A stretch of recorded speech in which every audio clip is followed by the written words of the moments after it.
साईं की सतनाम। तो आज उल्लासनगर में महाराष्ट्र में परमपिता परमात्मा के पूर्ण ज्ञान का प्रचार होने जा रहा है। बहुत बड़े भाग होते हैं जीवों के जो कोई अपने पूरे जीवन काल में एक बार में इस मूल ज्ञान को सुन पाते हैं, और उससे भी बड़े भाग होते हैं उन जीवों के जो इस मूल ज्ञान को थोड़ा सा भी समझ पाते हैं। क्योंकि सुनना बहुत आसान है, आए बैठे 1 घंटा सुन के चले गए, लेकिन हर बात को समझना बहुत मुश्किल है। ये बातें केवल उसी को समझ में आती हैं जिस पर परमात्मा की मोहर लगी हो, परमात्मा ने इतना विवेक बख्शा हो कि वो हर बात को समझ पाए, तभी समझ में आती है, नहीं तो नहीं आती। अपनी गली में, अपने जात पात में, हर जगह मिल जाएगा। आज कोई हिंदू है, क्यों है? जब पैदा हुआ था ना तो थाली लेके पैदा हुआ था, ना टीका लगा के पैदा हुआ था, ना ही कोई आरतियां याद करके पैदा हुआ था। एक आम बच्चे की तरह पैदा हुआ, लेकिन धीरे धीरे धीरे अपने ही घर वालों ने, अपनी ही गली वालों ने, अपने ही रिश्तेदारों ने उसे हिंदू बना दिया। कैसे बनाया? पूजा पाठ करवा के, देवताओं की पूजा करवा के, हवन यज्ञ करवा के। कोई मुसलमान था, जब पैदा हुआ तो समाज नहीं आती थी, खतना तक नहीं हुआ था उसका। धीरे धीरे धीरे बड़ा हुआ, घर वालों ने उसे मुसलमान बना डाला। कैसे बना? खतना करवा दिया, कलमा पढ़वा दिया, नमाजें पढ़वा दी, हो गए मुसलमान। कोई सिख या ईसाई है, वो भी ऐसे ही बना। यानी जब इस दुनिया में कोई बच्चा आता है तो वो ना मुसलमान होता है, ना हिंदू होता है, ना सिख ना ईसाई होता है, उसे उसके घर वाले ही कुछ ना कुछ बना देते हैं। उसको गली वाले, मोहल्ले वाले, शहर वाले कुछ ना कुछ बना देते हैं।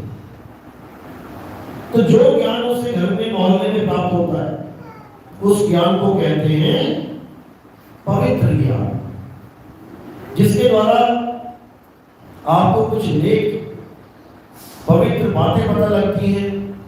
आप अपने आचरण को उसमें ढालने की, कोई हिंदू है तो मीट को, मांस को, अंडे को दूर करेगा, नहीं पीना, नहीं खाना, शराब को अवॉइड करेगा। मुसलमान है, अगर सच्चा मुसलमान, पक्का मुसलमान है, उनको नहीं करेगा। कोई सिख है, कोई ईसाई है, अगर सच्चा सिख, सच्चा ईसाई भी बनेगा तो उन चीजों को अवॉइड करेगा जो मना की गई है। इसी प्रकार सारा ज्ञान जितना भी है, ये उसे पवित्र आत्मा बनाने के लिए ही रखा गया है, ताकि एक पवित्र इंसान तो बन सके। ना परमात्मा मिले बात की बात है, लेकिन कम से कम एक पवित्र आत्मा तो बने, पवित्र इंसान तो बने। कोई उसे दुष्ट आत्मा तो ना कहे कम से कम। तो ये है पवित्र ज्ञान। और मूल ज्ञान क्या है? मूल ज्ञान अपने माता पिता से, अपने बहन भाइयों से, अपने रिश्तेदारों से, अपनी गलियों में, अपने शहरों में ऐसे नहीं मिलता। मूल ज्ञान ऐसे नहीं मिलता जैसे आपको पवित्र ज्ञान मिल जाता है। गली गली में मंदिर है, कहीं भी सिर झुका दो। गली गली में मस्जिद है, नमाज पढ़ दो। गली गली में गुरुद्वारे हैं, गली गली में चर्च है, कहीं भी चले जाओ। कितना आसान है ये सौदा। किसी भी धर्म के मंदिर, मस्जिद, गुरुद्वारे में चले जाओ, कुछ ना कुछ कराओ वहां बैठ के। ये है पवित्र ज्ञान। कितना आसान है, सब कुछ गलियों में मिल गया, कहीं जाने की जरूरत ही नहीं। लेकिन जो मूल ज्ञान है, ये ऐसे नहीं मिलता। मूल ज्ञान देने के लिए ही स्वयं परमात्मा आते हैं। ये ऐसे नहीं मिलता कि किसी से भी प्राप्त कर लिया आपने, क्योंकि मूल ज्ञान वो गुप्त ज्ञान है जो किसी जीव के पास है ही नहीं। वो ज्ञान प्राप्त कैसे होता है? बड़े बड़े संतों को कैसे प्राप्त? स्वयं इंसानी चोला धारण करके उस जीव को जगाने आए, तब संतों को ये ज्ञान मिला, जिसके लिए बुल्ले शाह ने क्या बोला कि मौला आदमी बढ़ पाया। वो मौला चारों युगों में आदमी बन के आता है, हमें जगाता है, लेकिन हम उसको नहीं समझ पाते, हम उसको नहीं जान पाते, हम उसे पहचान ही नहीं पाते, क्योंकि हमारी सोच वहां तक जाती ही नहीं है। हम किसी इंसान को देखते हैं तो हम केवल उसको हम कभी सपने में भी विचार नहीं कर सकते। तो ये है मूल ज्ञान और पवित्र ज्ञान। अब आगे इसको अच्छे से खोलेंगे, अच्छे से समझाएंगे, ताकि आज जो भगत पहली बार आए हैं उनको इस तरह समझ में आए कि आखिर संतों की, सभी भक्तों की, आज के आनंद की, सकल हंस को बंदगी, साहिब बंदगी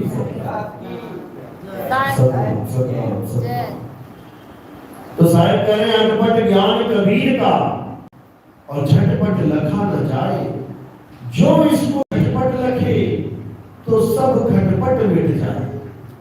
साहिब कह रहे हैं कि ये कुछ पता लग गया, ये ऐसा ज्ञान नहीं है भाई, इस ज्ञान को समझ पड़ती है। इसलिए साहब ने हमेशा विवेक को सलाम किया है, विवेक गुरु को सलाम किया है।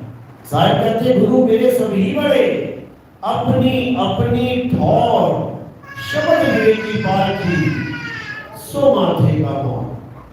साहिब कह रहे हैं कि गुरु तो मेरे सारे बड़े हैं, कोई पहली क्लास का गुरु, कोई दूसरी क्लास का गुरु, कोई 5वीं 10वीं 12वीं का गुरु, हर गुरु अपनी जगह ठीक है, क्योंकि जिस लेवल का बच्चा आता है गुरु उस लेवल की पढ़ाई करवाता है।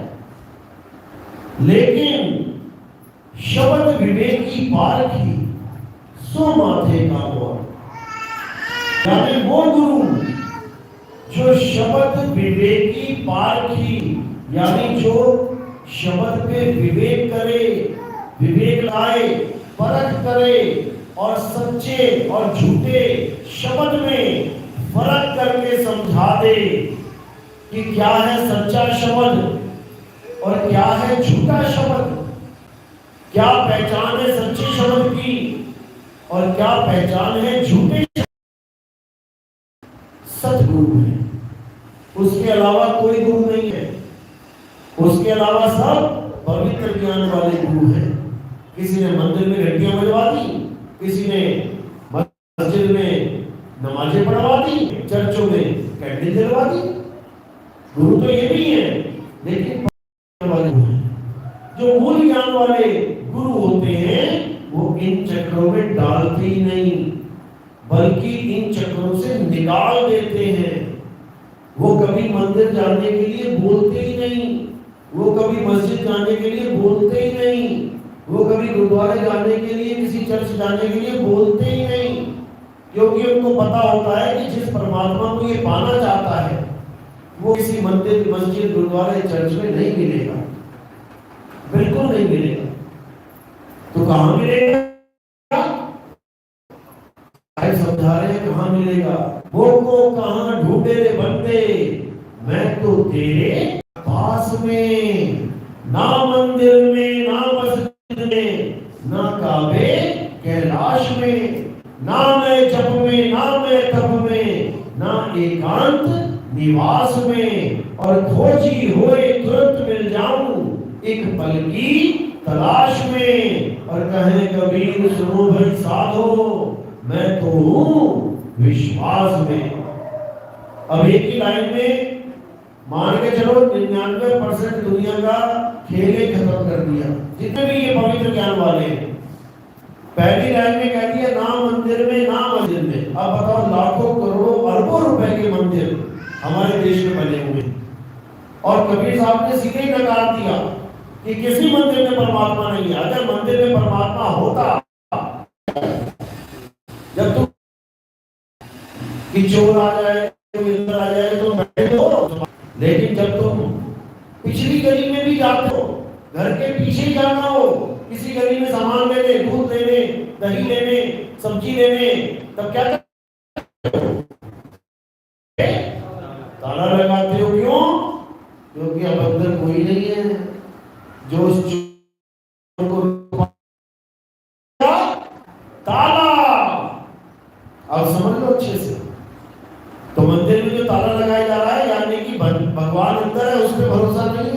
कि वो चोर आएगा, गल्ला उठाएगा, भगवान रोक लेगा। किस पे भरोसा किया जा रहा है? ताले पे। तो चोर का ताला तोड़ता नहीं क्या? अरे तोड़ के गल्ला उठा ले जाता है, फिर अगले दिन अखबार में आता है फलाने नंबर गली में, फलाने मंदिर में भव्य मूर्ति चोरी हो गई। गल्ला तो चोरी हुआ, मूर्ति भी ले गया साथ में। देख लो अखबारों में भरे पड़े।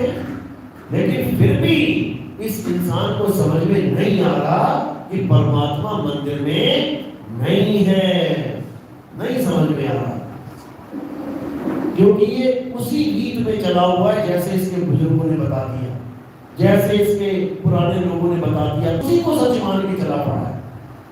तुम्हारे घर में मंदिर है, उसमें घर में भी मंदिर होता है, उसमें कितनी मूर्तियां हैं, तुम सारी मूर्तियां शेल्फ पे कहीं ना कहीं रख दो चारों तरफ।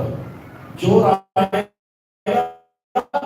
एक छोड़ के गया, मेरी बदनामी करा देगा तू।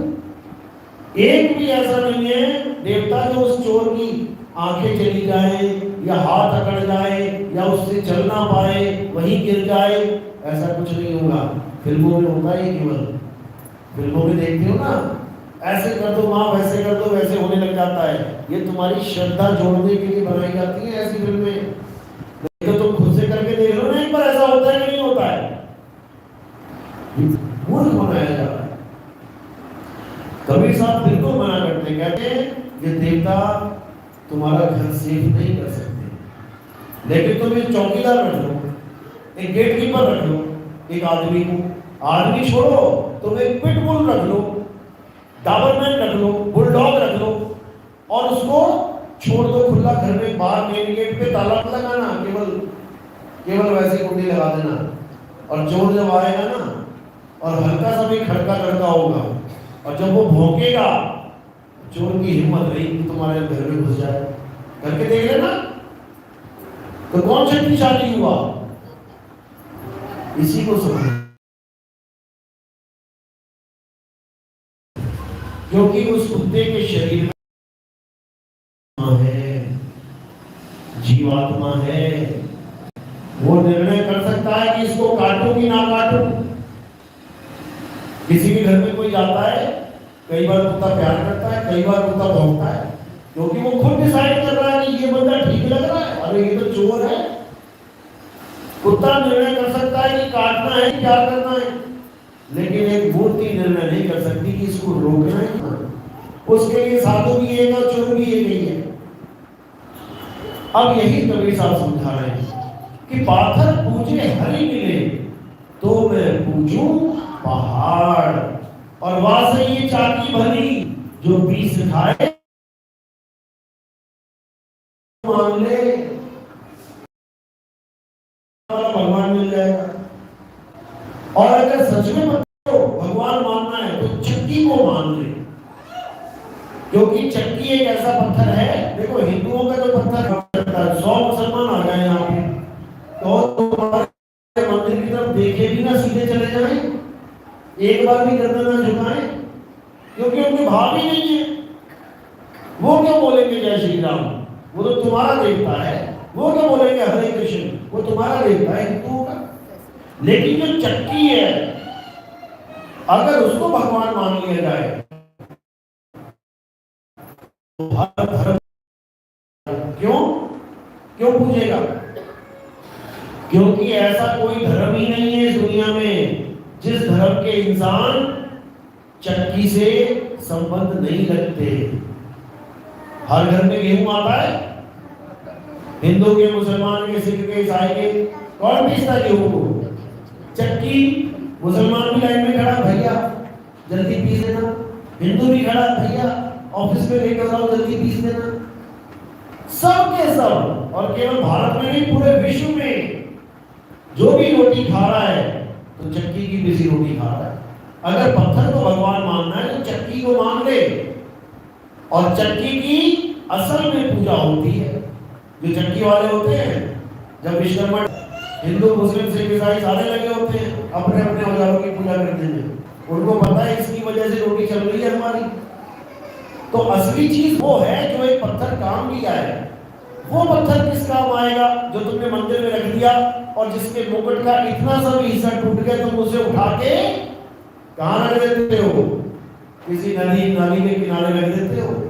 तब कहाँ गया तुम्हारा भगवान? तब कहाँ चला गया तुम्हारा प्राण प्रतिष्ठा? यानी मुकुट का छोटा सा हिस्सा टूट गया तो तुम्हारे भगवान के प्राण ही निकल गए। तुमने मंदिर से उठा के बाहर कर दिया। तुम्हारे लड़के का हाथ भी कट जाए तब भी तुम बैंडेड लगा के पट्टी बांध के घर में रख लोगे उसको।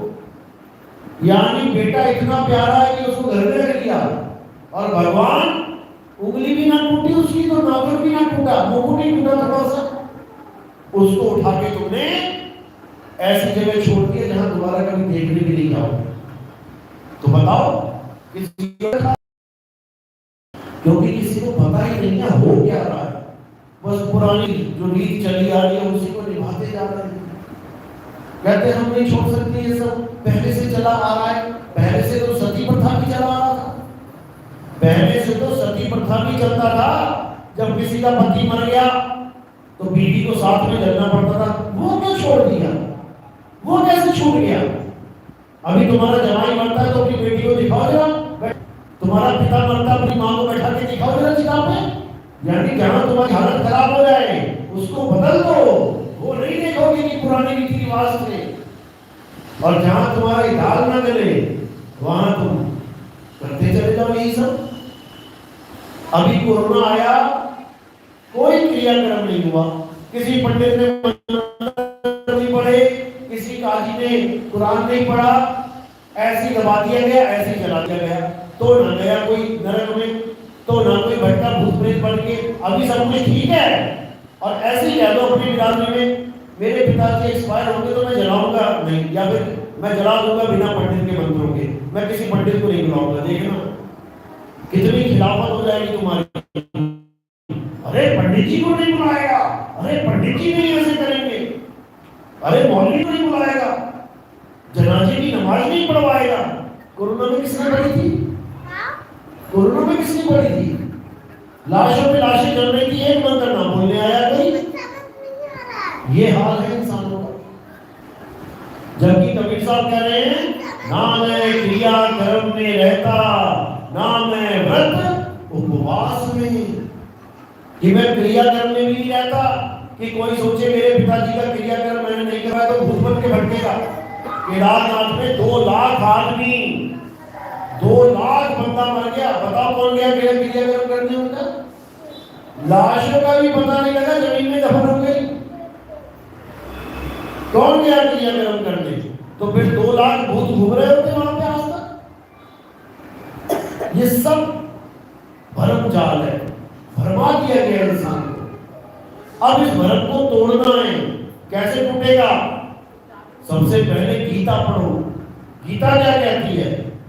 गीता एक ही चीज कहती है कि हे अर्जुन, आत्मा सत्य है, आत्मा को जानो, और आत्मा को छोड़ के जो कुछ भी दिख रहा है वो असत्य है। ये मंदिर मस्जिद गुरुद्वारे, ये पूजा पाठ हवन यज्ञ, ये तीर्थ मूर्त व्रत, ये सब असत्य है, झूठ है। कोई कहता करवा चौथ रखते हैं क्यों? पति की आयु लंबी होती है। अच्छा, और दिखा देते करवा चौथ के अगले दिन ही पति मर गया किसी का, दिखा देते। अखबार देखना, स्पेशल कटिंग आती है करवा चौथ के अगले दिन, 1 दिन 2 दिन में, कि करवा चौथ बीता अभी 1 दिन नहीं हुआ था और इतने लोग काल के मुंह में चले गए। तो तुम्हारा करवा चौथ क्या करना था फिर? मतलब मन को तसल्ली देने के लिए रखा हुआ ये व्रत। अब कोई मर गया तो उसकी तूने करवा चौथ किस भरम जाल में पड़ी है तू कि तू व्रत नहीं रखेगी तो ये मर जाएगा? अरे तू व्रत रख के कहां बचा पाई उसे? तो क्या करना है? इस भरम से उस परमपिता परमात्मा पे भरोसा रखना है कि जितनी सांसें उसने दी है, एक भी सांस कम नहीं और एक भी सांस ज्यादा नहीं। ना कम में जाओगे ना ज्यादा लेके जाओगे, जितनी दी है उतनी ही निभा के जाओगे।